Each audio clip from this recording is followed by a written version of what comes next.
नमस्कार साथियों, कैसे हैं आप सब लोग। उम्मीद करता हूं आप सब लोग अच्छे होंगे। तो स्वागत है आपका हमारे YouTube चैनल की एक और वीडियो में, जिसके अंतर्गत आज हम बात करेंगे जीएस के 20 महत्वपूर्ण सवालों की, जो कि हमारी आगामी परीक्षाओं के लिए बहुत ही महत्वपूर्ण है।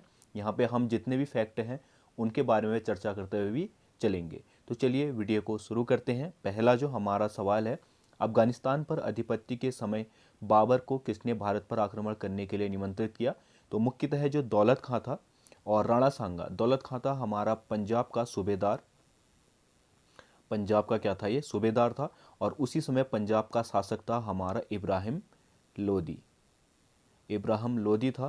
तो जो दौलत खां था, इसने इब्राहिम लोदी को शासन से हटाने के लिए, और क्योंकि इब्राहिम लोदी ने दौलत खां की बेइज्जती भी की थी अपने दरबार में, तो उससे बदला लेने के लिए बाबर को भारत पर आक्रमण करने के लिए आमंत्रित किया। इन्होंने सोचा कि जैसे हमारा मोहम्मद गौरी आया था, वह भारत में आक्रमण करके भारत को लूट के चले गया, वैसे ही बाबर है वह भी भारत को आके लूटेगा और चले जाएगा, जिससे क्या हो जाएगा, हमारा इब्राहिम लोदी कमज़ोर हो जाएगा और यह क्या कर लेगा, उससे शासन अपने हाथों में ले लेगा, उसकी सत्ता। पर वहाँ पे पासा पूरा पलट गया था। तो चलिए अब बढ़ते हैं आगे को। डेथ इन बनारस पुस्तक के लेखक कौन है। तो डेथ इन बनारस के लेखक हैं हमारा जोनाथन पेरी। फिर है अगला, तमरिया जनजाति भारतीय किस राज्य में पाई जाती है। तो तमरिया जनजाति जो है झारखंड में पाई जाती है। भारतीय लघु उद्योग विकास बैंक सिडबी का मुख्यालय कहाँ स्थित है। तो इसका मुख्यालय है हमारा लखनऊ में, और 1990 में इसकी स्थापना की गई थी, ताकि जो भी हमारे छोटे और लघु उद्योग हैं, ठीक है, जो मीडियम और स्मॉल साइज उद्योग हैं, उनको आसानी से ऋण मिल सके और कोई भी सहायता उनको मिल सके, जिससे ये उद्योग क्या हो, अपने में क्या कर सके, विकास कर सके। तो चलिए अब बढ़ते हैं आगे को। फिर है अगला, बाबरनामा का अंग्रेजी अनुवाद किसने किया था। तो बाबरनामा का अंग्रेजी अनुवाद किया था लेडेन और रस्किन ने। अगला सवाल है, तमिल रामायणम और रामावतारम के लेखक कौन है। तो इसके जो लेखक हैं कंबन है। बेसिकली ये क्या है, हमारा तमिल भाषा में लिखी गई रामायण है। फिर है अब्दुल रज्जाक विजयनगर आया था। तो अब्दुल रज्जाक जो भारत आया था, वह किसके शासनकाल में आया था मुख्यतः। उस समय ये विजयनगर साम्राज्य में गया था, और देवराय द्वितीय उस समय क्या थे, वहाँ के शासक थे। और अब्दुल रज्जाक कहाँ का था। तो अब्दुल रज्जाक था हमारा इटली का। अगला जो सवाल है हमारा, अखिल भारतीय किसान सभा का प्रथम अधिवेशन आयोजित हुआ था। तो अखिल भारतीय किसान सभा का पहला जो अधिवेशन है लखनऊ में आयोजित हुआ था, और 11 अप्रैल 1936 को क्या की गई थी, इसकी स्थापना की गई थी। और किसके द्वारा की गई थी, यह की गई थी सच्चिदानंद द्वारा, ठीक है। और इसका मुख्य कार्य क्या था, जो भी किसानों की शिकायतें हैं उनका निवारण करना है। जो प्रथम हमारा लखनऊ में अधिवेशन हुआ था, इसमें दो बातों पे मुद्दे उठाए गए थे। पहला तो क्या, जमींदारी प्रथा को क्या करना है, ख़त्म करना है। और जो ग्रामीण में ऋण है किसानों पे, वह क्या किया जाए, रद्द किया जाए। तो चलिए बढ़ते हैं अब आगे को। किसने महाराष्ट्र में प्रार्थना समाज की स्थापना की थी। तो महाराष्ट्र में प्रार्थना समाज की स्थापना की थी हमारा आत्माराम पांडुरंग ने, और ये की थी 1867 में। और मुख्यतः इसका कार्य क्या था, जो भी धार्मिक और सामाजिक क्या करने हैं, सुधार करने के लिए इस प्रार्थना समाज का स्थापना की गई थी। अगला है, मौसम आधारित फसल बीमा योजना सर्वप्रथम लागू की गई थी। तो यह की गई थी हमारी कर्नाटक में सर्वप्रथम। 2007 में ये हमारी योजना लाई गई थी, और किसके द्वारा लाई गई थी, हमारी केंद्र सरकार द्वारा, ठीक है। फिर इसके बाद इसी को 2016 में प्रधानमंत्री फसल बीमा योजना कर दिया गया। अगला जो सवाल है अब, वह है अखिल भारतीय ट्रेड यूनियन कांग्रेस के प्रथम अध्यक्ष थे।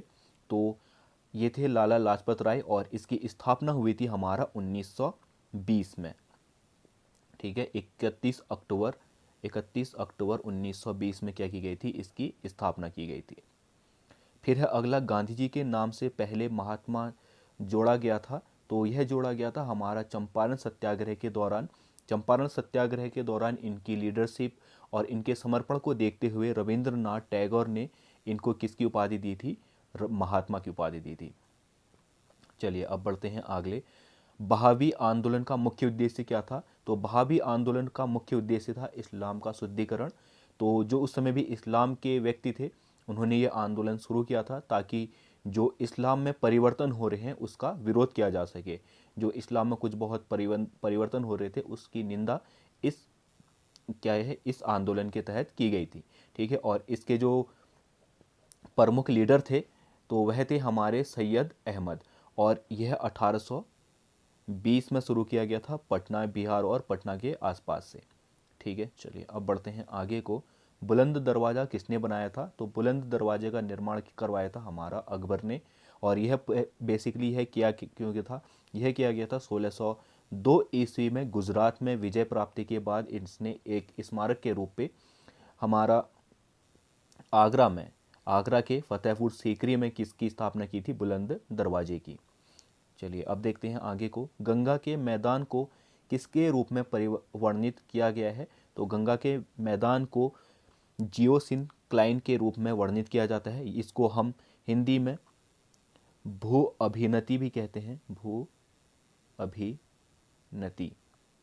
ठीक है, भू अभिनति भी कहा जाता है इसको। बेसिकली ये है क्या, यह समतल भूमि का एक विस्तृत क्षेत्र है, मैदानों से भी ज़्यादा समतल एक बड़ा सा मैदानी क्षेत्र को क्या कहते हैं हम? भू अभिनति। चलिए अब देखते हैं आगे को। भारत छोड़ो आंदोलन के दौरान खुफिया रेडियो किसने प्रारंभ किया था? भारत छोड़ो आंदोलन के दौरान उषा मेहता ने एक क्रांति लाई थी हमारे रेडियो के माध्यम से।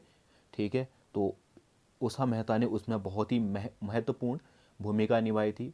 अगला सवाल है, गरजने वाली चालीसा, कुद्र पचासा, चीखने वाली साटा, पवने पृथ्वी के किस गोलार्ध में चलती हैं? तो यह चलती है हमारा दक्षिणी गोलार्ध में। स्वतंत्र भारत के प्रथम विधि आयोग के अध्यक्ष कौन थे? तो इसके तो प्रथम अध्यक्ष थे वह थे हमारा श्री MC सेतवाद, और इसी के बाद अगर वर्तमान की बात करें तो ऋतुराज अवस्थी। ठीक है, कौन? हमारा ऋतुराज अवस्थी क्या है अभी वर्तमान में हमारे विधि आयोग के अध्यक्ष हैं। फिर है हमारा लोकसभा में सामान्यतः कितने सत्र होते हैं? तो लोकसभा में हमारे सामान्यतः 3 सत्र होते हैं। पहला सत्र होता है हमारा फरवरी से मई के बीच, जिसे कहा जाता है हमारा बजट अधिवेशन। इसे क्या कहा जाता है? हमारा बजट अधिवेशन कहा जाता है।